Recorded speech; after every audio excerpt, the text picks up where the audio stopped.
Boa noite, pessoal. Aliás, boa tarde, bom dia, depende da hora que vocês estejam assistindo, né? Bom, vamos agora começar mais uma aula nossa de Direito Internacional do Comércio. E hoje a gente vai abordar com vocês o nosso ponto 5, né?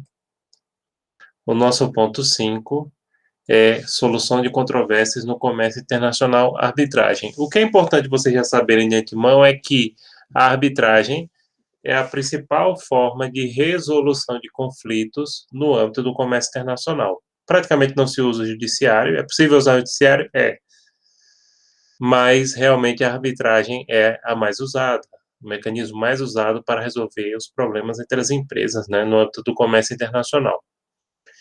Então, o principal método de solução de controvérsias no âmbito do comércio internacional é a arbitragem, considerando o afogamento do sistema judicial não só no Brasil, mas no mundo. Então, no Brasil e no mundo inteiro, o sistema judicial é abarrotado de processos. Qualquer vara dessa aqui do interior tem 10, 15, 20 mil processos, né? E aí a arbitragem ela é muito mais rápida para resolver os problemas, além de que é arbitragem especializada. Inclusive, gente, não precisa ter formação em direito para ser árbitro no âmbito do comércio internacional. Profissional de relações internacionais, que nem vocês, que tenha conhecimento do comércio internacional, ele pode atuar como árbitro. Tem que fazer um cursinho, tá? Inclusive aqui em Caruaru se oferece cursos de arbitragem que são creditados o Centro de Mediação e Arbitragem do Brasil, que por sua vez é filiado no âmbito internacional. Não é nem muito caro. A última vez que eu vi um cursinho preparatório desse estava ano passado R$ 855. Então aqui tem um Centro de Mediação e Arbitragem, de vez em quando eles anunciam nas redes sociais, na internet, se vocês tiverem interesse pode fazer sim. O árbitro ele precisa ter conhecimento naquela área, entendeu? Porque isso, inclusive, isso é a vantagem dele em relação ao juiz togado, que só tem conhecimento na área do direito, não tem conhecimento específico naquela área. A arbitragem é uma alternativa à jurisdição do Estado. No Brasil, ela é regulada pela Lei 9.307/1996, também conhecida como Lei Marco Maciel, porque foi Marco Maciel que propôs, acho que ainda na época que ele era senador, né? Então, ela é alternativa. Uma decisão arbitral pode valer tanto quanto uma decisão emitida pelo Poder Judiciário. Isso se dá através não só dessa lei que reconheceu isso, mas dos próprios tratados internacionais sobre arbitragem, tanto no âmbito entre os estados, quanto no âmbito entre as empresas. Através da arbitragem, as partes podem pactuar livremente sobre o fato e que seus litígios sejam solucionados por árbitros qualificados e não pelo Poder Judiciário. Como a gente estava falando aqui, aquela vantagem de você colocar como árbitro um especialista da área, não um juiz que só tem conhecimento jurídico, né? Por exemplo, na área de comércio internacional, quero colocar um profissional de RI como árbitro. Numa questão de engenharia, quer colocar um engenheiro como árbitro, não juiz. Então, perceba que aí tem uma vantagem. Claro, no judiciário você pode colocar o perito, mas aí você vai ter que pagar por fora o perito, além das custas judiciais. A arbitragem é um procedimento privado, normalmente rápido e eficaz para a solução dos conflitos, no qual as partes submetem o litígio a um terceiro, que, diferentemente do mediador, irá julgar definitivamente o conflito dentro do respeito ao devido processo legal. Aí tem uma coisa importante. O árbitro se diferencia do mediador, porque o mediador só dá sugestões para resolver, ele não dá uma decisão. O árbitro faz uma sentença ou laudo arbitral, que, como eu disse, tanto no âmbito do direito internacional público, do direito nacional, do direito internacional privado, vale a mesma coisa que uma sentença de um juiz, desde que siga os parâmetros estabelecidos nas normas nacionais e internacionais para tanto. E, claro, o árbitro tem que respeitar as normas do devido processo legal, garantindo aí igualdade de tratamento entre as partes, por exemplo, que são os princípios que norteiam o princípio do devido processo legal. Perdão. Quais são as vantagens da arbitragem em relação à justiça estatal? Primeiro, celeridade, ou seja, ela é muito mais rápida do que a justiça estatal. Para vocês terem ideia, agora em fevereiro de 2021, eu dei entrada, tive um probleminha com a agência de viagens e dei entrada na justiça, juizado especial, viu, que deveria ser mais rápido. Ficou a primeira audiência para novembro. 9 meses depois, né? Para uma criança ser gerada e nascer. Então, a arbitragem é muito mais rápida. Especialidade, ou seja, a pessoa, o árbitro, geralmente é alguém que é um especialista naquela área. Sigilo, né? Os processos judiciais só são sigilosos se tiver questões como, por exemplo, que envolvam crianças, adolescentes. Aí o juiz pode estabelecer litígio. Mas em questões de comércio internacional não há litígio. Litígio não, sigilo. Litígio é quando há conflito entre as partes, perdão. Economia, né? Economia porque é rápido, porque, como eu disse, em vez de pagar um perito e um juiz, você pode escolher um perito para ser árbitro, então isso já dá uma vantagem, né? Então, isso possibilita a economia. E tempo é dinheiro, né? Então, se um processo se arrasta na justiça durante muito tempo, as partes perdem dinheiro.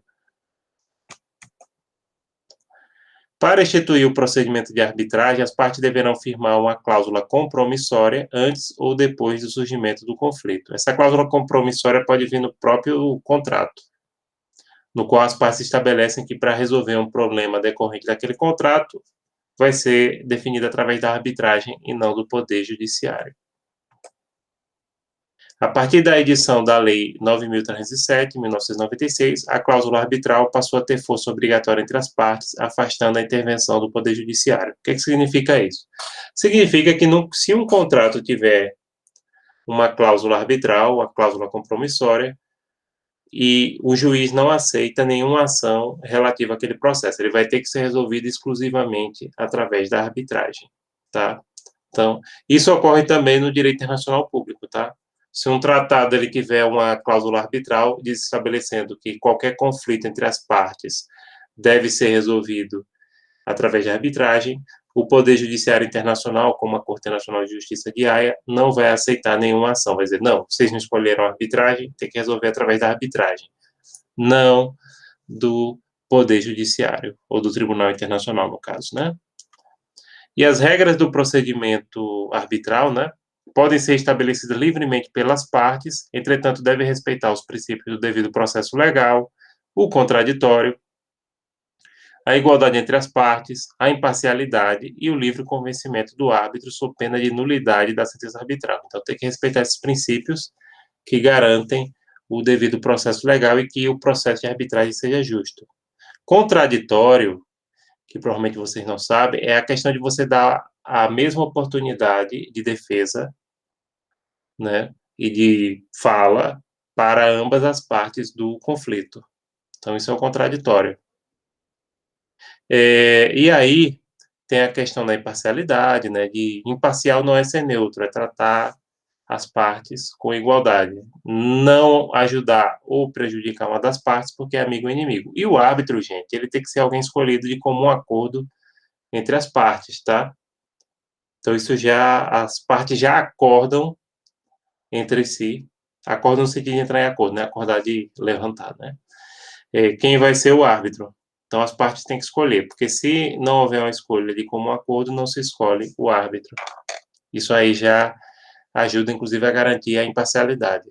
Porque o juiz você não escolhe, né? O juiz, ele, se tiver só aquela vara numa cidade, aquele juiz vai resolver. Se tiver várias, geralmente eles fazem o sorteio através do sistema de informática, né? Então você não escolhe. E pode cair um juiz que não seja realmente imparcial, seja amigo ou inimigo da parte. Se o juiz for honesto, ele declara isso. Mas se não for, acontece o que aconteceu no processo de Lula, né?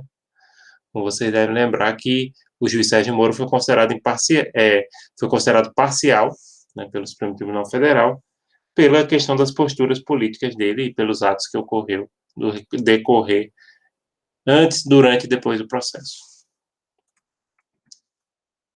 Bom, o procedimento arbitral não necessita de advogado, mas as partes podem constituir um, se assim desejarem. Mas não é obrigatório, viu? A sentença arbitral possui a mesma eficácia da sentença judicial, inclusive pode ser executada judicialmente. Então, pode entrar no Poder Judiciário para obrigar o cumprimento de uma sentença arbitral. O novo Código de Processo Civil de 2015 também prevê isso. Os custos do processo arbitral são geralmente devidos às despesas administrativas do órgão arbitral e os honorários dos árbitros.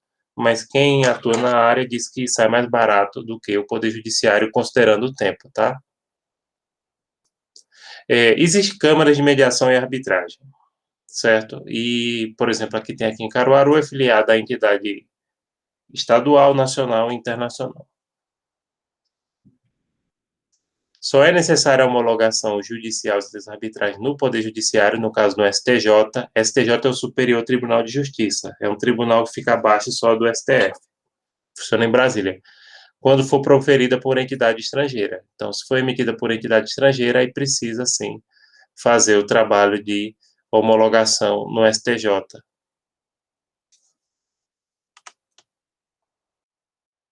As referências, né? Contratos Internacionais, Luiz Olavo Batista, tem esse livro na Biblioteca Física da SES. Andréa Lima Boasson Mota tem na Biblioteca Digital da SES, e esse livro do Luciano Tim, do Rafael Ribeiro e da Angela Estrela, que não tem na Biblioteca Digital e nem física. Eu tenho esse livro e ele está esgotado, né? Aliás, está esgotado não, perdão, está esgotado fisicamente. Pode baixar ele, é, o PDF na internet. Ele está um pouco desatualizado, mas é um livro muito bom. E pronto, gente.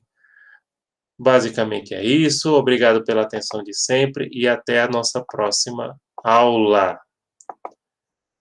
Tchau, tchau, tchau.